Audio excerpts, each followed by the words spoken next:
everybody. This is Huge Pop Wrestling Podcast. Your host, Huge Pop, with my boy next to me, Reek. We're at Pop's World Order tonight. Our guest comes from. Oh, hold up. Our guest coming on the show is from the Bronx, New York, who resides in Tampa. He wrestles for several independent promotions. The one I know him from is TCW, Thunder Championship Wrestling. He wrestles in the FIP promotion as well as WWN Live, WWN Proving Ground. He is part of the faction, The Set, with a friend of ours from the show, Francisco. I won't butcher his last name, called The Set. Please give a huge pop welcome to Rich Port Ayala. How you doing tonight? Yeah, doing good, man. Thank you, man. I appreciate you. Absolutely. You said my last name right too. You got it. I got it. That means I should be able to do something, right? I should. I have all the right. I have rights. Yeah. All right. Well, thank you for coming to the show. Man. I appreciate it, man. Man, I stumbled on that. I was like, I got to get this right. I have this guy. I know his buddy Francisco. If he tells Francisco I got his name wrong, then when I get to Orlando, you guys might come to the condo and I might have some issues. So I had to get that right. But you got it. You got it. We won't have any problems. All right. Yeah. Make sure you tell Tokyo Kohegas that too. Okay. Because that's a scary man as well. So, but no, I'm so excited, man, to get an opportunity to interview another Rico and I. We love the TCW. We love the experiences that we've had with you guys. And I'm so happy that you took the time out of your day to come and share your stories with us. And I appreciate you. So thank you very much. Yes, definitely. So, man, I know we start this podcast always like this. So, as a kid growing up, I used to watch Saturday Night's Main Event. That aged me a little bit. Hogan and Andre the Giant and Bundy. Tell us about how you started watching wrestling as a fan. I started watching it. I have other siblings. I have brothers. I have other brothers and stuff. And I have an older brother that when I was growing up, he was a big fan of pro wrestling. Okay. His thing watching WWF at the time and stuff like that. And I got into it because of him. Okay. He was the fan growing up. At the time, I'm a kid. I'm like, maybe I'm gonna say 5, 6, 7 around there. Okay. And at the time he's like a teenager. Right. So he's into it and everything like that. So I got in it with him. And the only thing that I could probably remember like really loving it was watching the WrestleMania match with Shawn Michaels and Bret Hart, the Iron Man match. Yes. And I could just remember that watching that match with him, and he's going for Shawn Michaels, I'm going for Bret Hart, and just watching this match, and he's like in my ear, I'm in his ear, like, shut up, Bret's gonna win, and all that stuff. Getting it, what that match right there was like, man, I love this stuff. Like, it's great. It was so fun to watch. And then I was very disappointed because Bret Hart lost. Right. So I was so bummed out. So that's the match that I could remember watching. Like, man, I really love this. Okay. Man, now it's funny you say we've talked about it last night. Yeah. Like that's my number 2 match right there. Yeah. That match was phenomenal. Oh yeah, absolutely. Now, do you watch wrestling currently? I don't watch it consistently. Like I'm not watching it every week. But I for sure I catch the pay-per-views. Okay. Yeah. So like currently Survivor Series just happened. Right. So Yeah. I definitely caught that. Yeah. I really don't watch it consistently though. And that's a constant theme of when I'm interviewing wrestlers at the independents. I would expect them to be watchers of wrestling, and a lot of you guys say the same. Yeah.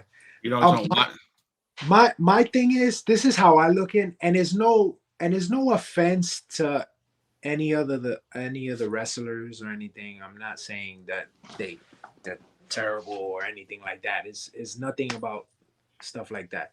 The thing was, I see it also as like I'm trying to be original. I'm trying to stand out all the time, like anything that I do. So I just don't want to watch something and it influences me. Okay. And Fair. it's and to the point where like an idea comes and I'm like, oh, I want to do that. And I'm like, nah, like I'm thinking, no, I don't, I want to be original. That when people see Rich and anything that I do, they're gonna I want them to say, yo, I never seen that before. Yeah, So that's a Like so great it. concept. that's the reason why I don't watch it as often. Okay. But I definitely do catch the big shows. I catch the pay-per-views for sure. I'm Okay. watching now. Awesome, man. Rico. So you were talking about how your brother got you into the wrestling or got you watching it. So Mhm. did he kind of help you in your way keep that competitiveness drive in you as you were growing up? He didn't because um like I said, when I can remember that I was getting into wrestling, he was like a teenager. So it was more of like teenager, I'm saying like in regards to like maybe high school time or whatever. Okay. And my brother left the house really early.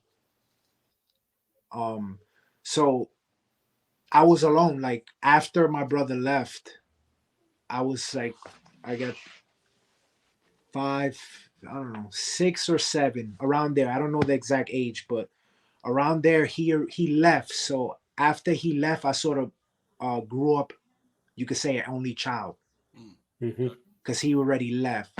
So he once he was gone, that was it. Like he wanted to Gotcha. be an adult, so he wasn't there. So it was just me being a fan. Like once he installed that in me from that time, I was already stuck, and I'm like, nah, I'm gonna continue to watch wrestling every week. Yeah. Yeah. Absolutely.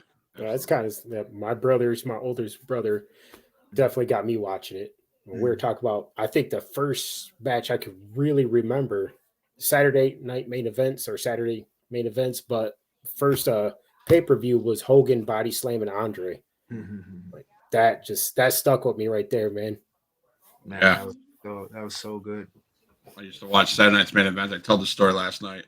My brother was 12 years younger than me, so I think he had to been 6. So I've been 18. You know, I lived with my parents, and Saturday Night's Main Event comes on, and Sid Vicious is there, and he does the power bomb. And while I picked up my brother and I gave the power bomb, well, his feet kicked up, hit the lampshade, crashed to the ground. This is at 11:30 at night, right? My Yeah. dad was hot. He was mad as hell.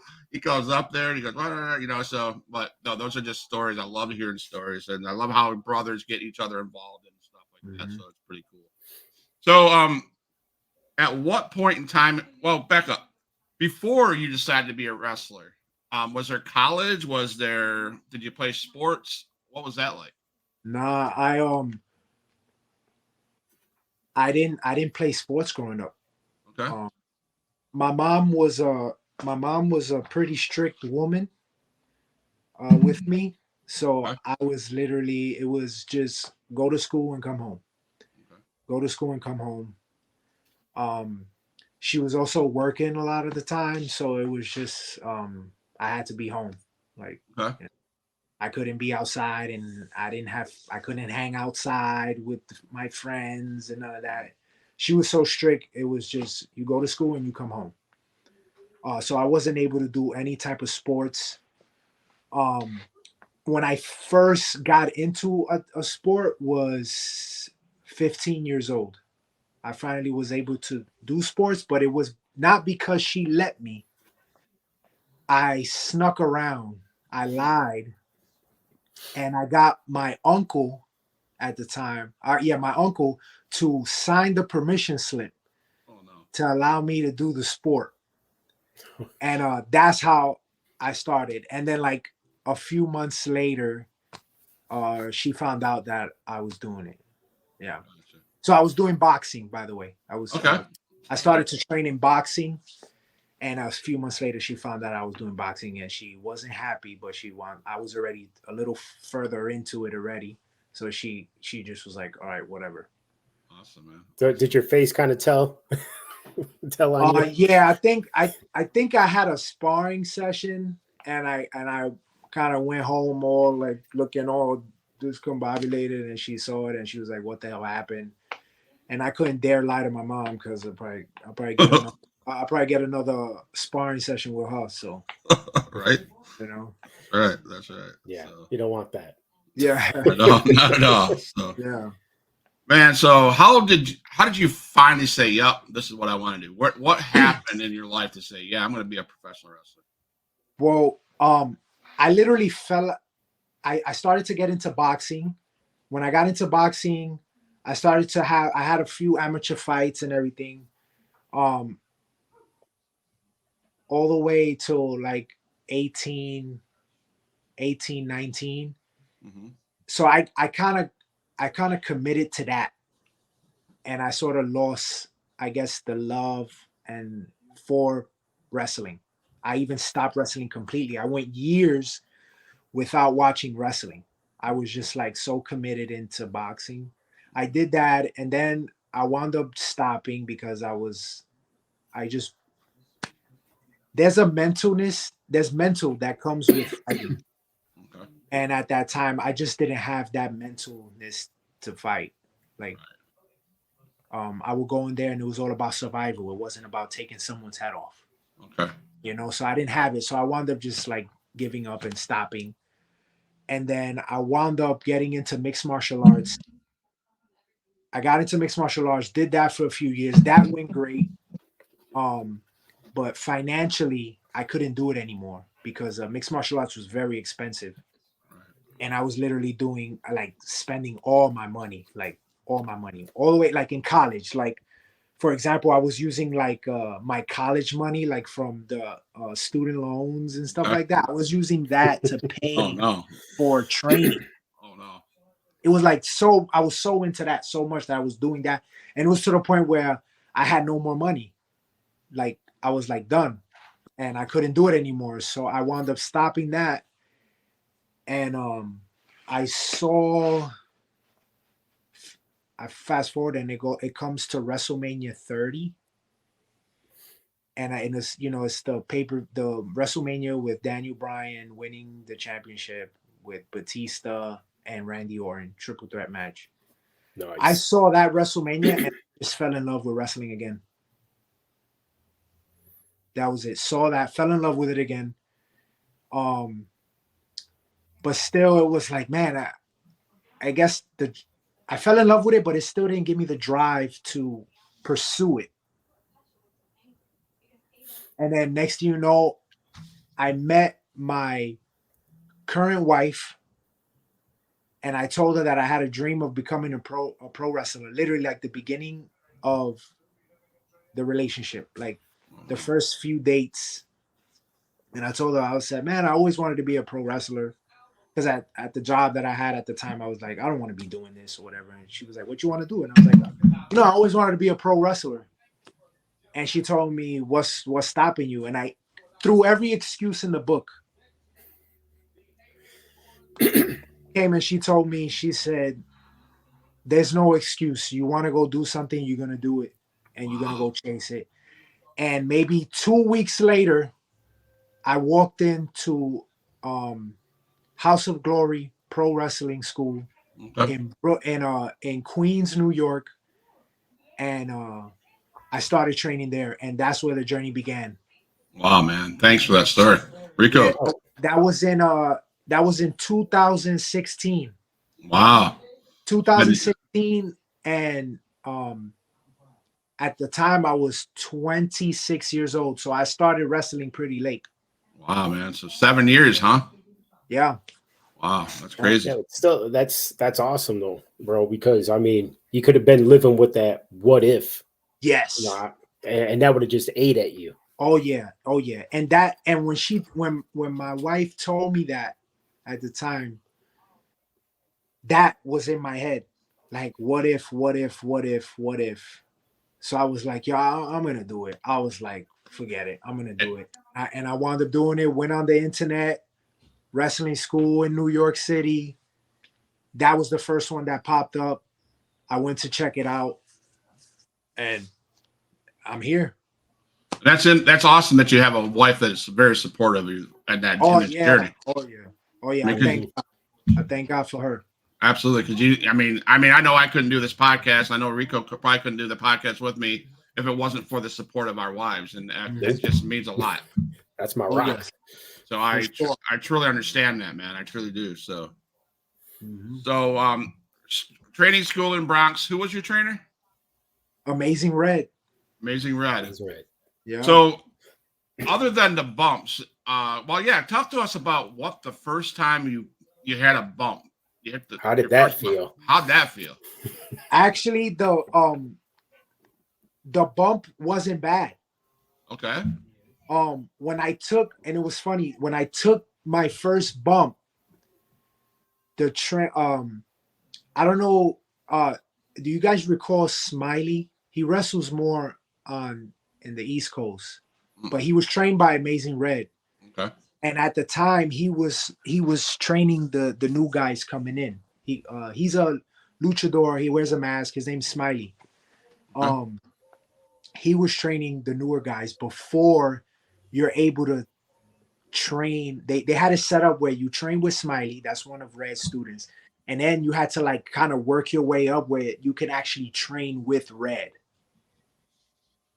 You know, like Red was like more about the, I guess, the advance or something. So it's like you had to go through the basics first to really get in front of Red. That's how I took it, and that's how it was when I was training there. Okay. So I took my first bump, and I remember Smiley saying, he turned to the other new kids and he was like, "Oh, you guys should be ashamed of yourself," because he took his first bump and it looked great. So, and it didn't really, like, I was fine. Like, I felt like some people say, "Oh, it hurt." I was okay. The thing that had me was the clothesline. Oh yeah.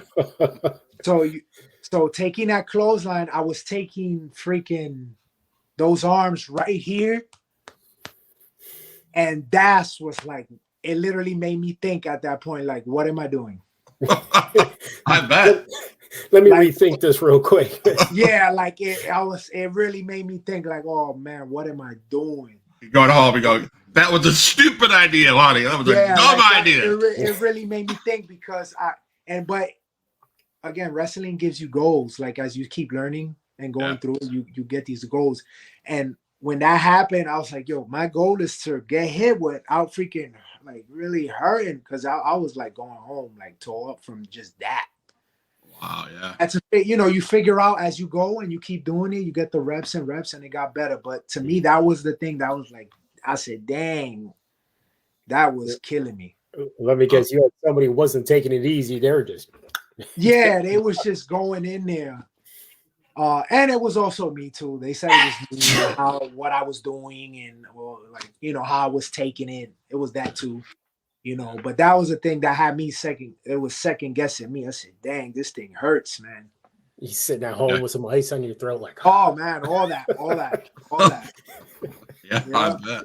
So, Rico. Oh, so you were talking about Bret Hart, like you really love Bret Hart. Did you say that he was kind of your favorite, or did you have anybody else that was your favorite wrestler? So coming up, I mentioned Bret, and he was my favorite. Like, I'm a little kid, and the superhero is Bret. Yay! Like, that was my guy. But the guy that got me into saying, yo, this is what I want to do, like, I want to become a pro wrestler, was when freaking Steve Austin blew up. When Stone Cold Steve Austin blew up and he became what he became, I was so like, that was my guy. Like, there was nothing that you could say about him. In school, I was fighting these kids. You say something about Austin, what? It was like that. Like, man, I love that dude. Like, even to this day, having joking with friends and all that. I got a buddy. I have a buddy still in New York, and he's coming up to him wrestling. And his guy is Booker T. And he said Booker T's his father. That's his thing. He said, Booker T, that's my father. He always says that. And me, every time we met up, I always say that Uncle Steve. That's what I was saying. Uncle Steve. Uncle Steve, like that was my guy. So the guy that got me was Steve Austin, man. Love that guy. Man, he blew up, man. Yeah. He really did. That whole thing, I'm telling you. Oh man, if you saw my bedroom growing up, oh my goodness, bro. It was Steve Austin. Everything. The clothes. You know how many Austin 316 shirts I ran through? Oh man, my mother was getting frustrated. She was tired of these shirts. It's like, can you wear something else, please? Oh man, it was like that. It was like that. That's awesome, man. I was like obsessed, man, with that guy, bro. That's awesome. You know, the years have gone by for him as a superstar, and he will always be talked about as one of the best. Yes. Mm-hmm. I mean, there's just a line, you know, you talk about Mount Rushmore, and he's got to come really close. You know what I'm saying? He's got to come real close. So yeah. And you look at it like WCW. What were you thinking? Because Stone Cold and Undertaker, you said, these guys aren't going to do anything. My dad's on the thing. He's old school. He said Uncle Steve was his favorite, so that's way back. So, were you a WCW guy? Did you watch any WCW? I watched I started to watch WCW during, you know, the Monday Night Wars. Okay. Of course. So, okay. But the thing is, growing up, I only watched WWE. That was it. I was a WWE fan. I didn't know what WCW was until the Monday Night Wars happened. Okay. Because there were guys that I was watching that were leaving, and I'm like, where are they going? Yeah.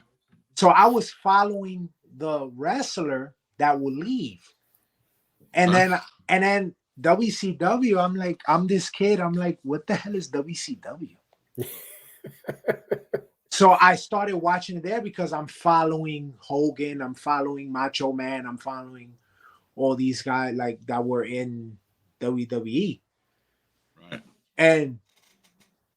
But I was a WWE guy. Like, I didn't know about WCW. I didn't know about New Japan. I didn't know there was wrestling in Japan. I didn't know. Right.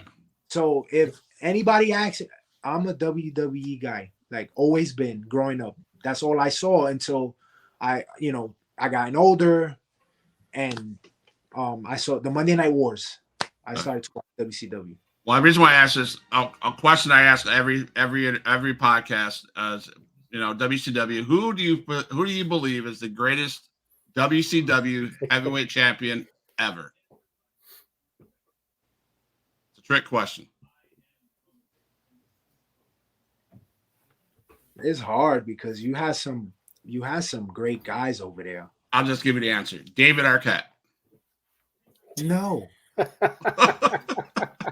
No. I love you guys' reactions because some of them were like, yeah, some of them were like, no. No. What are you doing? No. But like you were saying, we talked about it yesterday. It was I knew of Sting and I knew of Flair, but I never really watched WCW until everyone started going over there. Yeah. And then you saw the heel turn on for Hogan. You're like, whoa. And you know what's crazy? You mentioned that, right? Like, I really didn't even pay attention. I really didn't even, and it's crazy. You're probably going to bug out when I tell you this. Like, even with Flair, I didn't really pay attention to Flair till I saw WCW. Like, they say, oh, Ric Flair, the great. And I'm like, okay. People get so excited for Ric Flair. And at that time, I was like, okay, like, what's so exciting? I feel the same way. And then as I started to watch, and even when I finally got into the business, around 26, you know, you're trying to find yourself and find your character, and they always tell you to study. Yeah. Study guys. Mm-hmm. And when I started studying Ric Flair, I was like, yo, this freaking guy is the awesome. Yeah. Like, yo, like, what was I thinking? Like, where was I? Like, I was thinking like that. Like, where have I been this whole time? Right. And yeah, it was because of that. I've always been a WWE guy, so that's all why. Right. you know. Fair. Yeah. You're kind of stuck in Hogan land. That's where a Yeah, lot of people were. Because at that yeah, time, you were just hooked on Hogan. yeah, yeah. Rico. So before you come out to the ring or anything, man, before you walk out that curtain, is there anything like before wrestling match, get yourself pumped up? Is there any ritual you do or anything like that?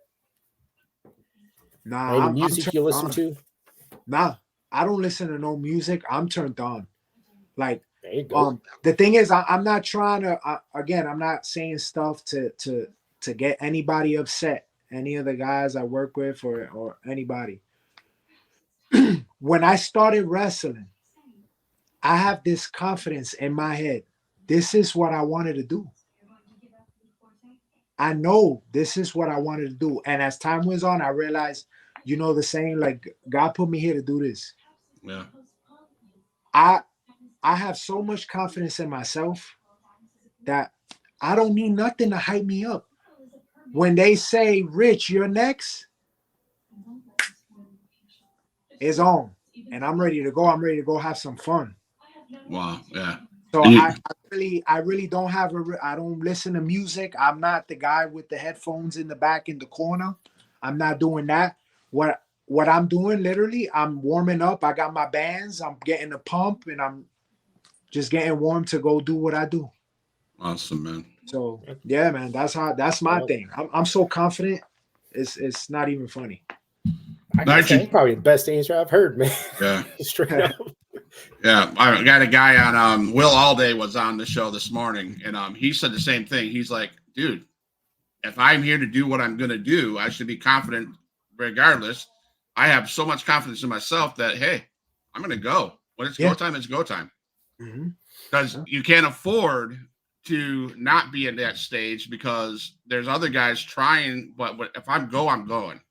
Yeah. Just like you said. So in training school, I know there's bumps, but is this where you learn how to do promos and the psychology of the sport? Is that where you learned all that? Yeah, I learned all that from Amazing Red. Amazing Red told me the promos. When it came to the promos, I sort of developed on my own. Okay. Of course, I got pointers. Of Mhm. course I have promos that I messed up, that weren't great, that they, Right. Yeah. and I got pointers from people, of course. Okay. But when it came to promos, I was like so 100% in it that I studied hours and hours and hours of promos from guys that I just love their promos, and I just want to, I guess you could say, like, emulate it. And I watched hours and hours of Ric Flair. Mm-hmm. I watched hours and hours of Roddy Piper. Yes. Those Man. two guys right there is the reason I can go out there and cut a promo like it's nobody's business. Now you talked about getting pointers from people when you're doing your promos. So, how important is it for wrestlers like you and others that come through the business to pay attention to, like, Amazing Red, those guys in back that have done this for years, what they're saying? How important is it for you guys to shut your mouths and just pay attention to what they're saying? It's very important. When I was training with Red, I guess, we in different times, and a lot of people say, "Oh, this generation, this and this generation," that type of stuff. Mm-hmm. I did come up in a generation, well, when I was training, that it was a little frustrating because I came in with that confidence, like, this is what I want to do. And I took the training very seriously. I didn't come to play. I didn't come to make any friends or anything. If it became cool, that was cool. But my main focus was to get better and better. And I just wanted to shut up. And anything that Red said, I wanted to do it. And I didn't even hang out with anybody after training or nothing. Like, they couldn't find me, like, after I was gone off the training center.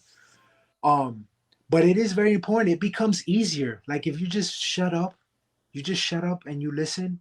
Listen, it's a guy that's willing to help you, that he's willing to make sure that you get better. If you don't listen, it's kind of stupid on that person's part that decides not to want to listen. Like, and at the same time, I look at it as like, I'll put my, and for example, me with Red. If I decided not to listen to Red, whose problem is it? It's gonna be my problem. It ain't gonna be Red. Red is already established. Red already know who he is. I'm the one trying to come out. So it'd be stupid on my end. So I think it's very important, but that's kind of missed today, I say, with the training. It's kind of missed. Because I'm still,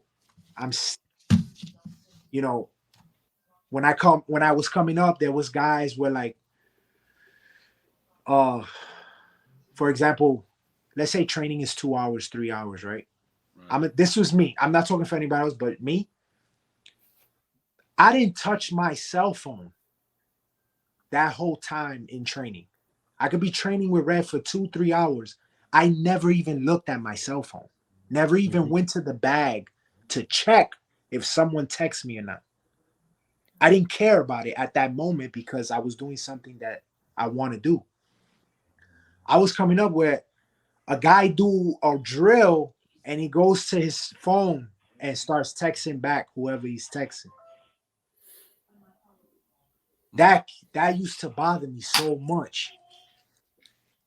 100%. And yeah, like it bothers me so much.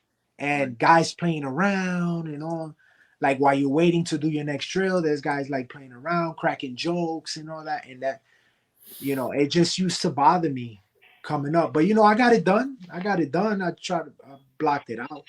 But still, you still got some of that today, like in locker rooms. Not everybody, but you still got it in certain locker rooms. But I pay no mind because again, I have this confidence in me. I know where I'm at.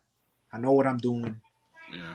And I'm here to do what I do. So I kind of block it away.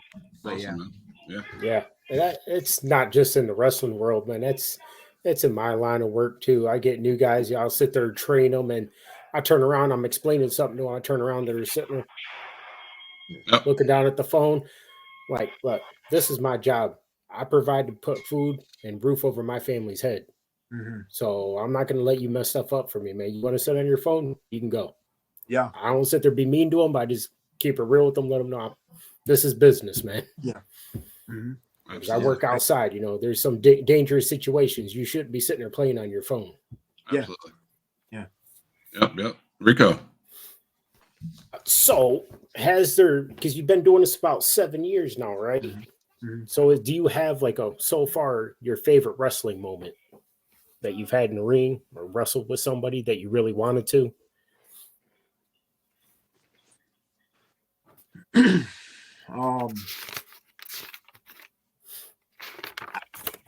Man, I really had some good matches. It's so hard to choose just one because I had some good matches. Like there's a lot of different guys that I've been in the ring with. Cahagas, of course. Every time I'm in the ring with Cahagas, I'm gonna have a great match. Mm-hmm. Like I'm not worried about it. I'm always gonna have a good match. There's a guy, Jonathan Hudson. I've wrestled him multiple times, and me and him have great chemistry together. Like we put on some battles. Stephen Frick. I've been in the ring with Stephen Frick. Stephen Frick is good. My boy Gus De La Vega. Gus De La Vega. Right now he's with us. We became partners and now we're in the set together. But before we became partners, we were enemies. And me and that guy put on some battles together. And me and him, he's so good to be in the ring with. He doesn't get enough credit either of being in the ring with that guy. Gotcha. It was cool to be in. I recently had a match. It was a tag match. I had a match with Low Key. Okay, yeah. That was cool to be in there with him. And that guy literally He has the name of the professional. That man is a professional, no doubt about it. And it was great to be in the ring with him. Yeah, Great that to was we had him on about a couple months ago. That was so fun. He was yeah, very professional, very to the point. yeah, So very good. So yeah. I, um, so we talk about Rico asked what your pre-match rituals were. So I'm gonna go a little so the next level. So you're in the gorilla position. You're out ready to go out there. Do you get as excited to go out through those curtains today as you did the first time you went through those? Oh, today is so much more exciting Okay. because in the beginning, it's the beginning, and you got those nerves going, and you still, even though you're still trying to figure yourself out in Mm-hmm.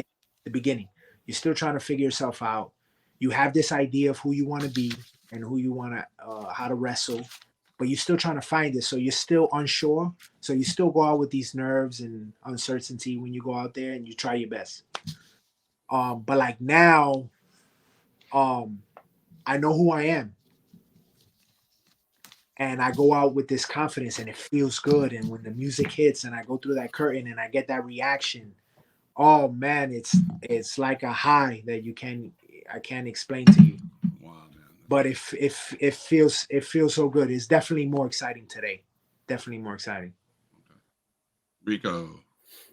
so far doing this, have you had times where we talked about it earlier? Times where you just feel like, man, these are just you hit those hard times. Like, do I want to continue to do this the rest of my career, or do I want to look at something else? Um, there have been some bumps in the road. Of course, there has been some bumps in the road. Especially um when you do it consistently, as I have. Like I thank God that I am doing it consistently because this is how you get better. Mm-hmm. But let me see. I'm a little bit over a year, maybe a year and a half. Well, maybe close. I'm about to hit 2 years of. I'm gonna say I've been working consistently every weekend, and sometimes it comes to a point where you're doing it consistently. You're in pain, and the money ain't that great, and it's just like, dang, you know I do get those feelings. I do get it sometimes when I finally get home, and stuff like that. But I gotta say that when I do feel that way, I still keep pushing. Next, I have a match right after that feeling, and it becomes a great match that I'll be like, this is why I fell in love with it in the first place. And I just get over it, and I just be like, just keep pushing, just keep Mm-hmm. pushing. Gonna get better. But just keep grinding. Just keep grinding. It's gonna get better. Don't give up. I try to say those things to myself. But yeah. Awesome. Well, So I know you mentioned kids on the cell phone during training and blah blah blah. Would you say that's your biggest frustration in the business today? Is the inconsistent of people that want to get better? They're doing stupid stuff like that. Yeah, that's because there are some people, like they say the business has changed. I feel like anybody could get into the wrestling business now. Like it wasn't like that closed secret thing. Anybody could get in it now. And there's some people that's in the business that they're probably not made for the business, but they're such a big fan that they just keep doing it. You know. But there's like, to me, I'm gonna speak in me on how I feel. I'm gonna put myself into like a fan's perspective. This is me. This is Okay. like me watching it. This is how I feel. I'm a big thing in believability. I wanna feel like mm-hmm. like if I see the good guy and he's in there and I'm cheering for him, I wanna feel sorry for you, dude. Like and then the bad guy really want to hate you, like really make me want to boo you. Um, even with the promos, like it has, even when you talking on the promo, like I gotta feel like, damn, you really mean that? And I feel like some today, that's what's missing, that believability. They only focus on the moves. Yeah. They're not focusing on the psychology on why they choose to do this move at this time. That's not focus, and that's what's missing, that believability when it comes to it. It's like an urgency. It's like, get me into it. Why should I care for you? Yeah. Why should I care for your story? Right. Why should I follow you every week and be like, oh, what's gonna happen next? Why? You know, and I could use the example of Uncle Steve, right? So Steve, you wanted to watch him every week to see what he was gonna do to Vince McMahon. Yeah. Right? And everything he did to Vince, you believed it. Yeah. You know, and that's what I like to feel as a fan. And Yeah. today I feel like that's just missing a little bit. Right. And I know the last night CM Punk came out and he gave a hell of a promo, and you could feel that's who he was. That's what he feels. I did watch the promo today, this morning. And I believed everything he said. Absolutely. Yes. I believed it. It felt real. Right. It But you're felt- right. But you're right. It's missing in today's you know what? It's missing in today's mainstream, like the big shows. I went to my first indie show in 2022, and I was like, this has got to be the same thing as watch a TV show on TV. Absolutely not. These guys, you guys in the independents, man, you guys go out there week after week after week, month after month, and you guys bust your butts to put on a believable show. And you leave that arena. When I left the arena, every time I've been to XIW in Panama City, you leave that arena going, holy shit. That was real. Mhm. You know, I got a chair behind me that I was like, there's no way they hit them with a chair like that. But I got evidence back there. That was a flat ass chair sitting right next to me. Yeah, that chair's real. That chair's real. Yes. So being real is absolutely, for a fan. Rico agree. As fans, we want to believe it, because if you're gonna not believe it, why watch it? Yeah, just gonna be watching like this. Yeah, that's the thing. I'm telling you, I could be cringing sometimes, man, yeah, watching it, and that's what's missing. It's just that believability. yeah. And it goes again for what I said earlier. There's some guys that's out there doing it that don't really need to be doing it. Yeah. You know. That rolls into what I was going to ask, almost about the like, how important is it for these newer cats to kind of have a personality? You gotta have. Oh, it's very important. That's the personality is what's going to get you over. Mm-hmm. It's not the moves. I said it earlier. The moves don't matter. It's all about that personality. That's it. Like, how can I say? I'm trying to give you an example. The example I could use today, so everybody could be familiar with it, is like you see Seth Rollins. Mm-hmm. Seth Rollins, all he got to do is come out and he's doing this. Yeah. And he's over. And he's over. He's orchestrating the whole crowd. That's it. He does that and he's over, and the crowd have fun because guess what? They did this with him too. Mm-hmm. They did that with him too. So guess what? The money was worth it right there, because there was Seth Rollins doing this. Because why? That's his personality. That's what he's showing. That's what he's selling. Mm-hmm. And that's they need that. They need that today. Coming up, guys coming up. Don't focus on the moves. The moves will come later. But that personality, and cutting a promo. That's what's gonna put you over. Yeah, you can't sit there. You could be the best wrestler. Well, not the best wrestler, but you could be a very good wrestler. But if you can't really cut a promo or you have no personality, nobody kind of really gets behind you. Mhm. You know, Yeah. you like we were talking about Seth Rollins, like Daniel Bryan, the whole yes movement. Yeah. They just sat there, yes, Yeah. and it got everybody coming on board with them. Absolutely. Agree. So let's talk about TCW, Thunder Championship Wrestling. Yeah. Man, I first got introduced to Thunder Championship Wrestling by Tokyo Monster Kahagas. That was kind of a weird one because I texted him while on Facebook. He messaged back, "I'm not going to have my face on the camera, am I?" I'm like, "Oh shit." He's like, but then I get to know him, and he's the most humble, most positive guy that you could ever talk to, and he's, I love stuff talking like with that. him, man. Man, he's great. So can you talk about TCW as a promotion and what the future goals are going forward with you and TCW itself? Well, I'm gonna say this: TCW currently, right now, TCW is my home. Okay.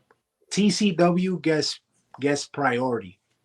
Anytime they call, I'm coming. I'm coming. And my future there with TCW, my goal, and anywhere I go, any company that I wrestle for is the same thing. But TCW, I want to become the biggest star that they ever had there.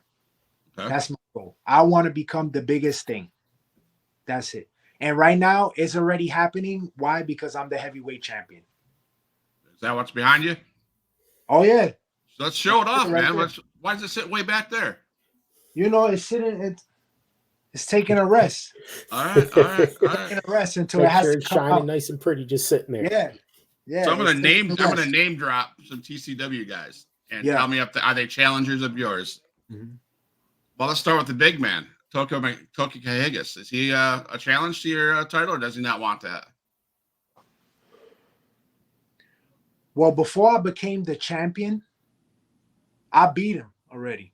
Okay. So I think he's out of that picture.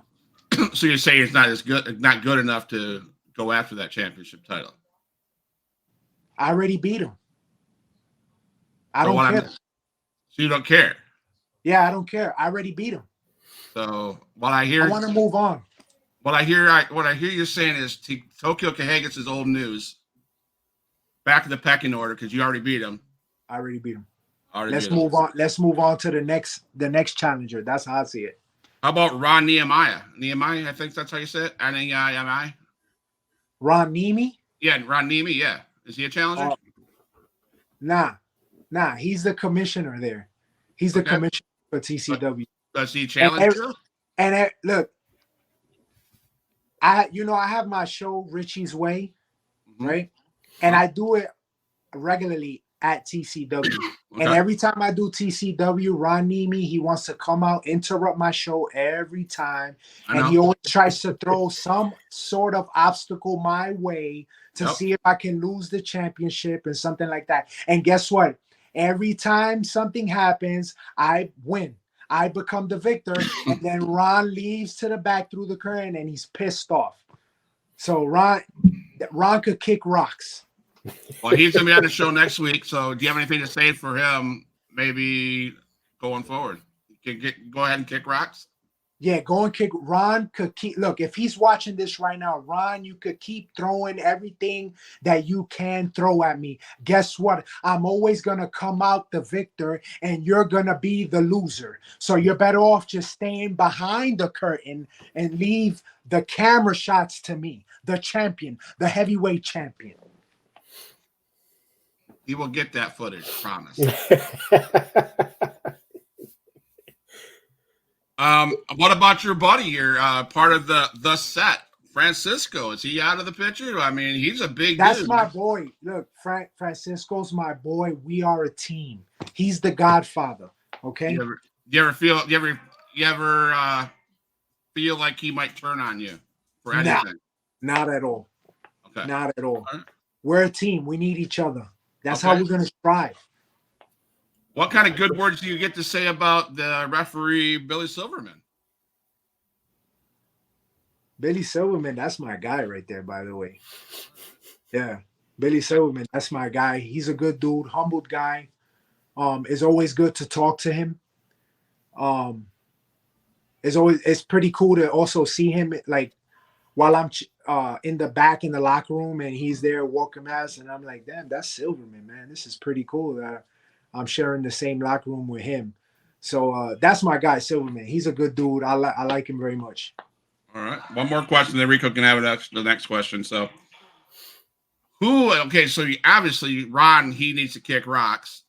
Tokyo McHaggis, he said you beat him already, so he was old news. Mm-hmm. You won't try to go against Francisco, but who is going to gun for your title next at TCW, and what kind of words do you have for this guy that's going to gun for your title? Look, I saw the episode you did with Brian Brock. Sure did. And look, just like Cahagas, I beat him already. I beat him. He tried to fight for it. He was actually my first title defense when I became heavyweight champion. And he lost. Right? Right. And I heard him saying, you asked him, oh, what do you think about Rich? And he was like, oh, I don't like that guy or whatever. But he did say that. Yep, he said that. He's looking to he's going after my championship. Look, I'm gonna tell you this. When he answered you, he didn't even answer you with confidence. He was stuttering and everything. He didn't even know what to say. Right. So how with that sort of confidence he had, how's he think he's gonna step into the ring with me when I already beat him? I already have his number. So when do you see that match come to the surface? It could happen anytime. It could happen anytime. So he could go and talk to Ron Nemi. He could go and talk to the commissioner and let him know and cry and whine and say, please, please, please, let me get a shot at Rich. Please, please, please. Go ahead, do it. I don't care. I'm going to beat him again. So what I'd like to do on Huge Pop Wrestling Podcast is stir the pot, like Rick said. And I'd like to set up maybe a future match. So I think that you guys need to go to Ron Nemi yourself, or maybe I can suggest to Ron Nemi that on this weekend when I have it on an interview that he needs to set up Rich versus Brock. And then when that's all set up, we need to come back on the Huge Pop Wrestling Podcast to do a real fight feel between you and Brock. And let's hear it so you guys can air it out. What do you think about that? Or because I'm the heavyweight champion, I don't need to go to Ron Nemi. They gotta come to me. Okay. If you feel up to it that you want to go to Ron Nemi and say, hey, let's do this, go ahead. Just like I said, I welcome it. Why? Because I beat him already. This is just going to be another walk in the park. So go ahead, do what you want to do, say what you want to say. I'm up for it. I'm not a scared champion. I defend it anytime. Well, I'm glad you're not a scared champion. I'm glad you're not a scared champion. So I'm going to reach out to Brock for you. And I'm going to set up a time when he's available, and then I'll reach out to you and see if you're available. I'd love to have you two back on the camera together to air out your differences. What do you think about that, Rick? You think that'd be a good idea? Oh, I love that. And I just got to say, man, Brock, cool people. I like the guy, but, I'm going to say RPA all the way. I ain't saying it just because he's on the show. It's because I believe in him. Thank you, man. And you know what? You say he's a good dude. Bro, he's a bum. He's nasty, chewing tobacco, hillbilly. Nasty individual. Nasty. Now, for the record, I did not say that he could beat you. I'm just asking what you thought of what your next challenger would be. And I wanted to put it together and hey, I want to see this happen. I want to see it face to face. I like for him to be able to air it out. I'd like for you to air it out. And I want that footage so we can talk about it. You think of a match with me and Brock for the title, you think that's money? I think so. All right, so whatever. Because your money, right? Your money, right? Oh yeah, I'm the heavyweight champion. That's why I'm. All right, so then why you question yourself if that match would I'm be not money? Questioning. But you just asked me. But you just asked me if that match would be money. Obviously, it would be money because you're in it, right? Okay, so this is what's gonna happen. You're gonna go to Ron, right? You're gonna go to Ron, right? Just like you said. Absolutely. It's gonna be a big money fight. Okay, absolutely. Tell them it's gonna be a big money fight. 100%. Big money fight. Watch this. Big money fight. Make sure you write it in caps. Ron, all caps. There we go. Just so you know, right there. Big money fight. There we go. And I'm going to go to Ron about Brock versus the AP. How about that? RPA. The APA. The RPA. Sorry, I got your name, man. Come on, you did good in the beginning. Now you're ruining it. I know, man. You know, I'm hyped up about this next fight that you're gonna have. All right. I'm on to different things. The FIP, He's getting man. amped up over there. Can you talk about the FIP? Oh yeah. There's actually I have a match coming up. I'm teaming with my boy Gus De La Vega, and we're actually gonna see if I can add more gold to my collection, because myself and Gus De La Vega, we're actually going for the FIP tag team titles. Is that guy, is he part of the set too or no? Yeah, he's part of the set.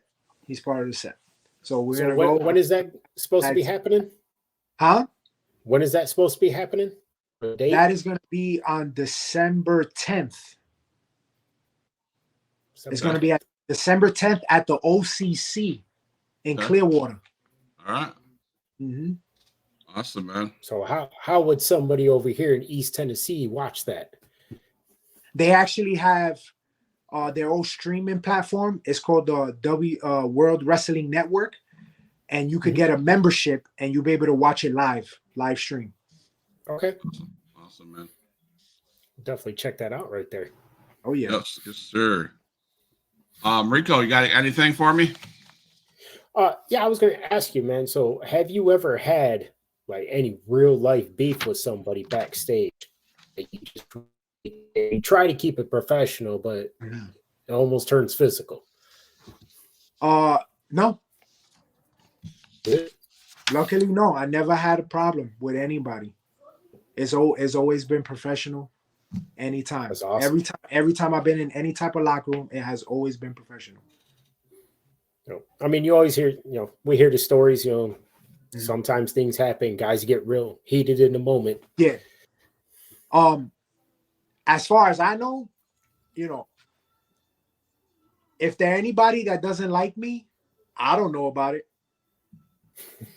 Rod Neby, I don't care about Ron Neby.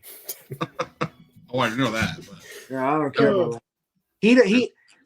He don't like me, but I don't care. That's my job, is to be hated. That's right. So I get the gist that you'd rather be a heel than a face, correct? Oh yeah, I'm top heel. Top heel, man. So communication, man. So obviously in a match, there's your opponent, the referee, and yourself, and the people backstage. How important is that all to communicate, to come together, to make the match what it needs to be? Oh yeah, it's very important. That's like key. That's the only way that the story is going to be told. Yeah. So I'm always in the back. I'm always making sure, like even with the booker, I talk to the booker a lot while I'm in the back, because I want to make sure that his vision is what's presented in front of everybody. So I'm big on that. I'm communicating all the time with the booker. Now, matches like you got, like next week, you got that tag match. Are you in communication with your opponents right now to, so you get a feel for what they are? No, it's just when you get there, that's it. No, that's it. Yeah. Most of the time, I don't know, I know everybody has their style of wrestling on how they do things, but me, I literally meet the guys that day, a few hours before, and we talk to the booker. We found out what's the key points that they want to make sure the story goes on. Right. And that's all we really speak about. The rest of it is done out there. We'll talk out there in front of the crowd. Okay. Awesome. Yeah. That's it. I'm not gonna be there. Let's talk about every single thing. Okay, we're gonna do this. We're gonna lock up. We're gonna do that. And not happening. All right, Rico. handle business out there in the ring. Yeah, because me, I, I feel off the crowd's response. Right. So why am I gonna think of something, a move or something, where it might not be in the right spot at that moment for the crowd when they react? Is I go over the reaction. Absolutely. Awesome. Rico? So yeah. So the Rich that we see coming out to the ring, is that the Rich we see in real life? Is that the same person? It's the same person, but when I go through the curtain, I'm turned up. Gotcha. So you just kind of electrified, turned up a little bit. Oh yeah, I'm turned up. Poor Ron. It's Ron, my wife, she tells me all the time. She says, you know, you're naturally an asshole. And she I'm said, not laughing. Really, I'm not agreeing with that. So. Yeah, she said you're naturally an asshole, but when you go out there, you're an even bigger asshole. So, well, you're doing your job then, right? Oh yeah, but that's the goal. That's the goal. Absolutely. That's the goal. I love it. I love it. Yeah. Well, Especially like you mentioned earlier, you want, especially as a heel, you want them to boo you. Oh yeah. You don't want to go out there and then, nobody boo you. You want to do your job, make them. Oh yeah. And I love it, especially when I got a mic in my hand. Yeah. Man, that right there. When I got a mic,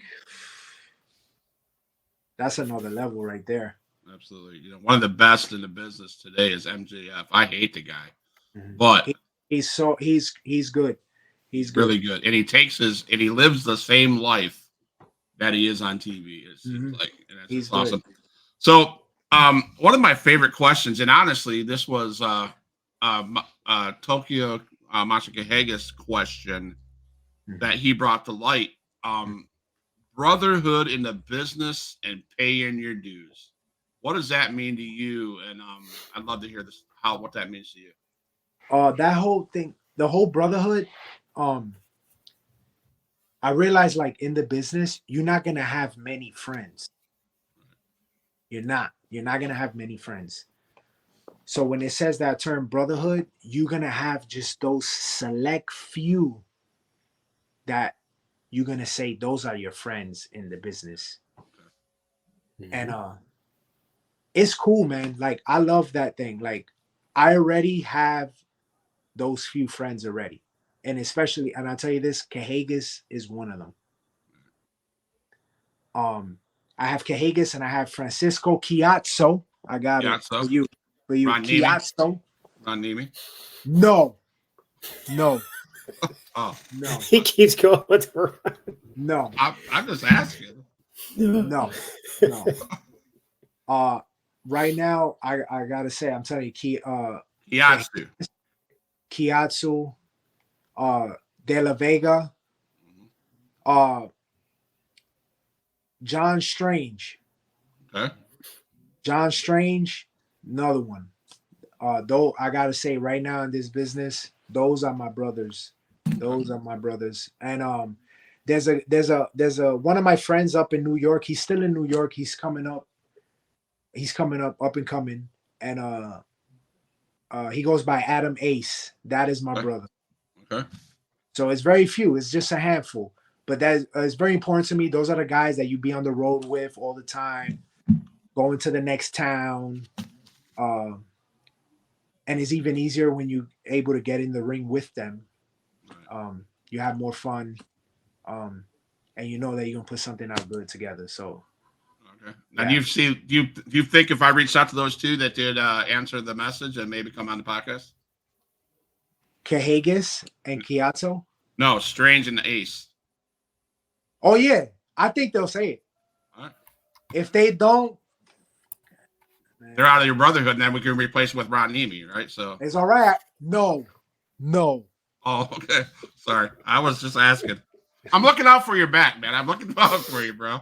No, I'm just kidding. Oh, man. All right. All's good. Can't have fun doing this. If you can't have fun doing this, why not? Why do it, right?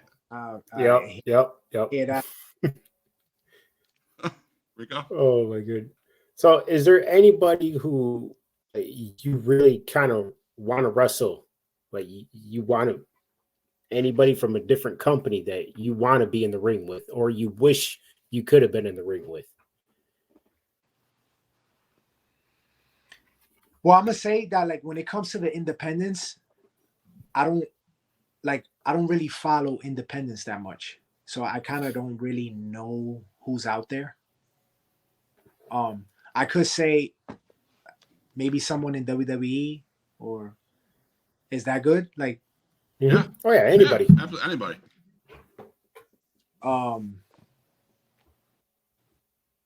I definitely want to have a big storyline with Cody, Cody Rhodes. Yeah. with Cody Rhodes. And the reason I say that is because when I was coming up, the same year I started, I've only been in the business for about a year. And this is 2016. So mind you, I don't know if you remember this timetable, but this is when Cody left WWE. Right. Yep. And he was on the independents. Okay. He came to House of Glory, right? And he wound up doing like a whole like seminar thing for the guys at the school. And he came in.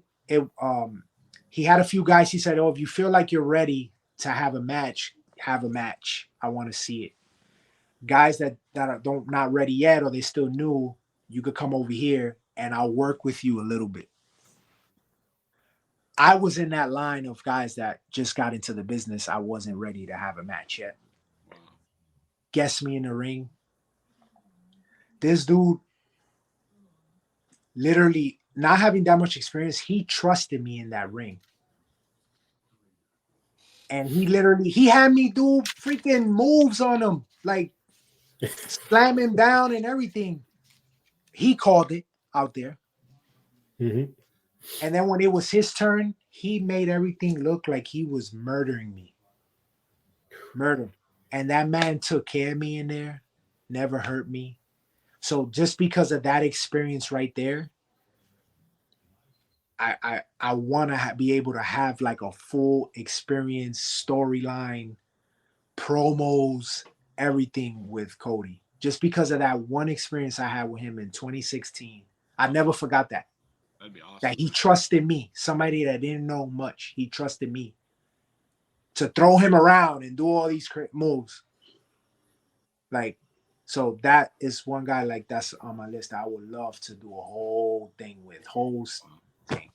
That's awesome. Nice. So he left the impact on you. A good impact. That thing. And he was and Cody, the people that don't know Cody's really cool, man. He's so down to earth.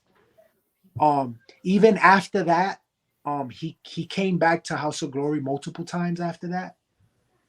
And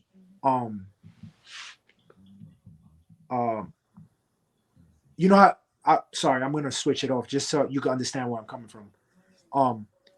So coming up in the business, there's certain, they say you got to pay your dues and right, yeah.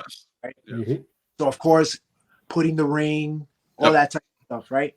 Yep. So one of the things I would do in House of Glory was I used to be security for the big names that came. Okay.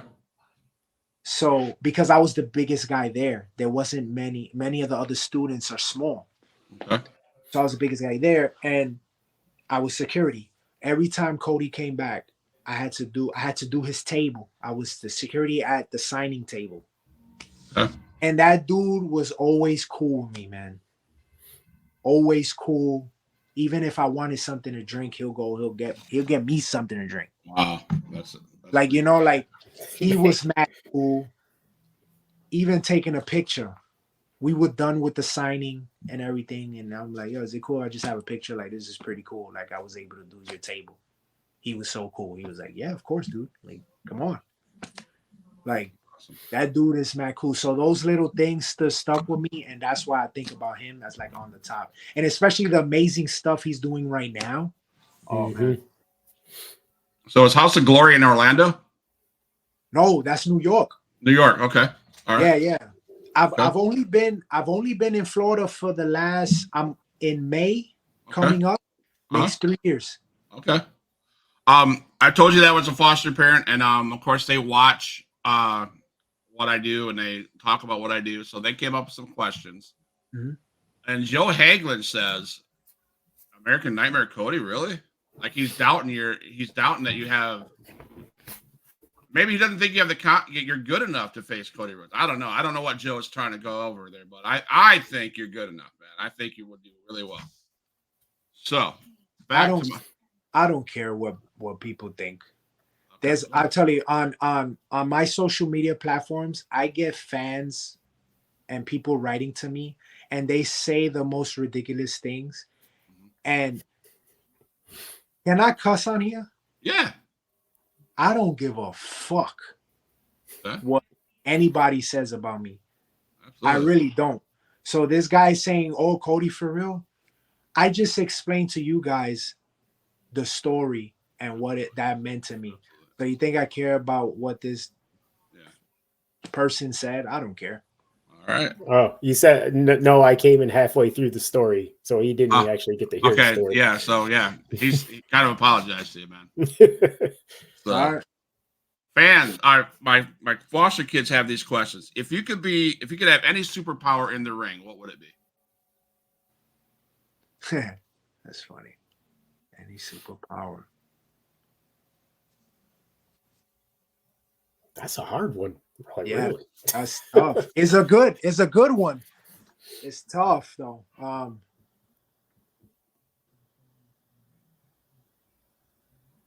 Can I take a bump without it hurting? Yeah.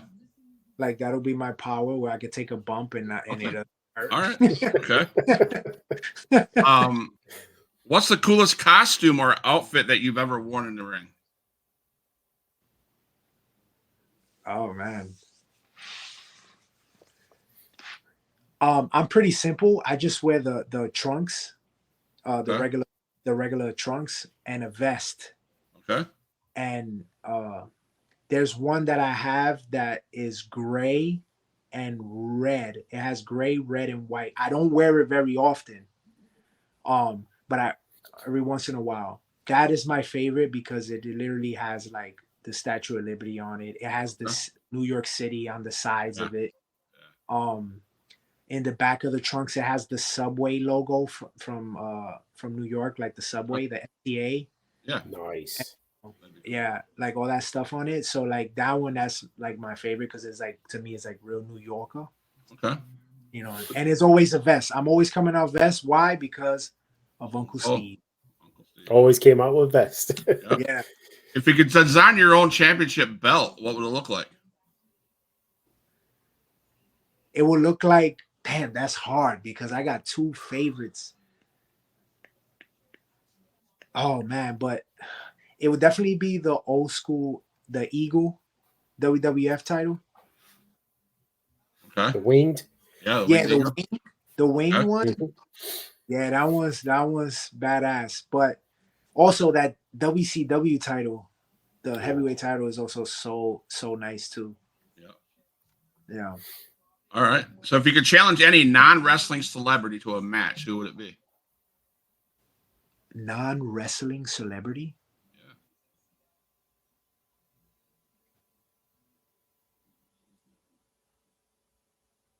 Do I give a reason to why? Nope. So I just say the name and that's it. That's it.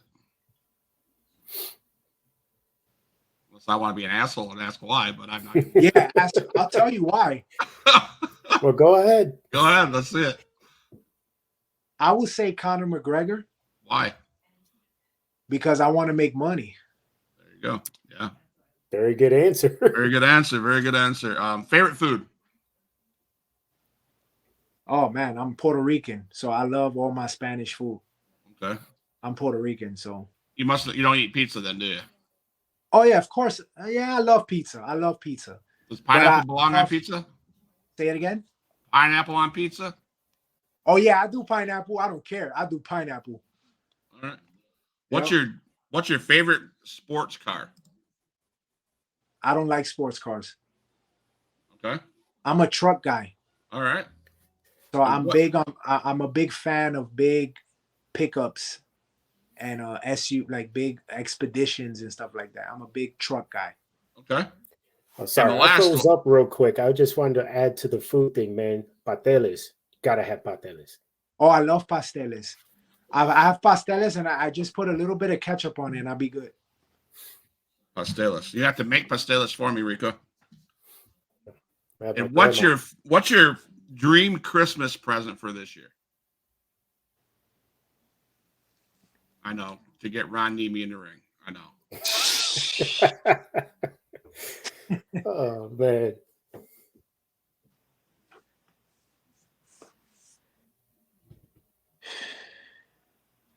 There a lot of people don't know about me, but I'm always I always like learning something. Okay. And I'm always reading. Okay.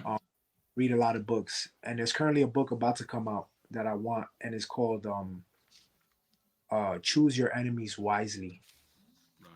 Right. It's by Patrick. I forgot his last name. Yeah, I forgot his name. I had it written down. Okay. But that book, I want that book. Okay. Rico, you have anything else? No, man. I want to take up any more of your time. I really appreciate you coming on. Very much appreciated, bro. Yeah, I have fun, man. This is great. Like I really enjoyed this interview. Awesome, man. We have one more segment, one more question. It goes along with Joe's question. No disrespect intended. This is my first time seeing you. So this part, where can you see your matches, or how can I look you up? So, is there anything you would tell us, the Huge Pop Wrestling Podcast family or fans, where we can find you, what your next goal is, and where can we watch what you do? So currently, I mentioned earlier that I'm pretty consistent on a weekly basis, and that's under the WWN banner, World Wrestling Network. So you could get a membership and stream, but they also have their weekly streaming is. They also have it on YouTube. You can find it on YouTube, World Wrestling Network, and they have a weekly show called WWN Proving Ground. Every Friday, Newport Richie at 7:00, and then they stream those events on YouTube on a weekly basis. So you could catch me on there for the WWN Network. I have my own Instagram, Richport Ayala, Ayala. Facebook, Richport Ayala. I also have the Twitter. Well, now it's X, right? Yeah. That's under Ayala Port. You could get me on there. And of course, Thunder Championship Wrestling, FIP, Full Impact Pro. You could catch me on there. But if on a weekly basis, you could catch me on WWN Proving Ground. Awesome. On a weekly basis. I'm there every Friday religiously, and also because I'm also the heavyweight champion for WWN Proving Ground. So is that like an NWA Power, like NWA does their TV studio? Is that what WWN is? Yeah, it's a studio. Okay. So it's a small studio that they do on a weekly basis. Literally, they have the fans all on one side, okay, and it's like a whole studio thing. It sort of resembles like what I guess it's a smaller version of like what NWA was doing. Remember, okay, like Power and stuff. Yeah. Like that. Awesome. So, well, Mr. Rich, I'm going to play a closing song. Stay tuned. Do not go anywhere. I want to talk to you after when we're off air. Thank you guys. Huge Pop Wrestling Podcast. Reek, thank you for coming on tonight. No problem. Thank you. Huge Pop Wrestling Podcast. This is Scott. Loved everybody. Thank you for all the support. I'll go back over Joe, Tyler, SM, Dad. Thank you for coming in the chat. Appreciate it. And man, thank you so much. And I will see you in the chat. Thank you. All my dogs, make some noise up in this house.